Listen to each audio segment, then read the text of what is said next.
ऐसे drama serial Chaalbaaz के next आने वाली एपिसोड में आप देखेंगे कि जब ईशल जाकर कहेगी अनाया से कि अब समझ आई मुझे कि तुम रोहान के साथ शादी पे खुश क्यों नहीं थी और ना ही नजर आ रही थी। अब पता चल गया मुझे तुम्हारे इन तमाम तर झूठों का सही तरीके से जवाब मिल चुका है मुझे। इस पर कहेगी जब अनाया ईशल से कि क्या कहना चाहती है ईशल भाभी, आप मुझे आपकी बात की कुछ समझ नहीं आ रही, बेहतर यही होगा कि खुल के बात कीजिए। इस पर कहेगी ईशल अनाया से कि मैं अच्छी तरीके से जान चुकी हूँ कि तुम्हारी शादी पहले शायान से हुई थी। शायान ने मुझे ये बात बताई तो थी, लेकिन मुझे लगा था कि शायद वो मुझे वैसे ही मजाक में कह रहा है ये सबको, लेकिन मैं ये नहीं जानती थी कि वो बिल्कुल सच बोल रहा है। अब मुझे पता चल चुका है सच के बारे में। इस पर कहेगी ईशल से अनाया कि आप क्या बकवास कर रही हैं, मुझे लगता है कि शायद आप अपने हवासों में नहीं। इस पर जब ईशल सारी तस्वीरें दिखाएगी अनाया की अनाया को, तो इस पर अनाया एकदम से हक्का बक्का रह जाएगी और हैरान और परेशान हो जाएगी। वो कहेगी कि मुझे लगता है कि शायद ये तस्वीरें एडिट की गई हैं सिर्फ और सिर्फ मेरा घर बर्बाद करने के लिए। इस बारे में मैं कुछ भी नहीं जानती। इतनी देर में वहाँ पर ऐसा आ जाएगी। वो कहेगी कि यहाँ पर क्या तमाशा लगाया हुआ है तुमने ईशल। इस पर ईशल कहेगी कि मैं बिल्कुल कोई तमाशा नहीं लगाया हुआ भाभी, बल्कि इतना बड़ा धोखा किया है आपने रोहान के साथ और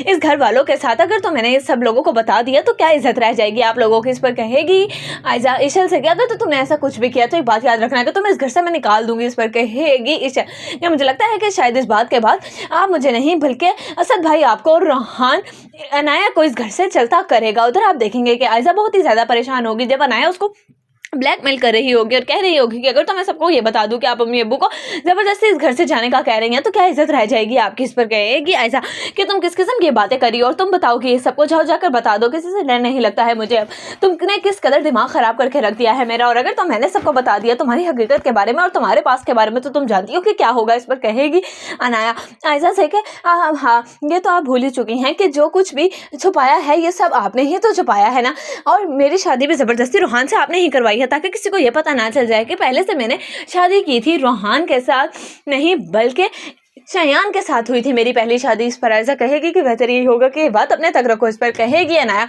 कि आखिर कब तक आप ये बात छुपाएंगे। आप जानती हैं कि ईशल भाभी के घर वालों को और ईशल भाभी को इस बात के बारे में पता चल चुका है, उनके पास मेरी निकाह की तस्वीरें तक मौजूद हैं। अब किस किस को आप चुप करवाएंगे और किस किस का मुंह बंद करवाएंगे आप। उधर आप देखेंगे कि जब ईशल शायान की बात करने लगेगी आशिर से तो आशिर कहेगा कि मुझे लगता है कि शायद मेरे पास अभी वक्त नहीं है तुम्हारी बात सुनने के लिए इतनी ही देर में, क्योंकि वहाँ पर आयजा आ जाएगी और वो मसरूफ़ कर लेगी आशिर को अपने साथ। उधर आप देखेंगे कि कहेगी ईशल की माँ ईशल से कि मुझे लगता है कि शायद तुम्हें ये बात अभी नहीं बतानी चाहिए क्योंकि उन दोनों का राज अभी तुम्हारे तक ही पहुँचा है। मैं कहती हूँ कि अभी इस बात को अपने तक ही रखो, कहीं ऐसा ना हो कि ये सब कुछ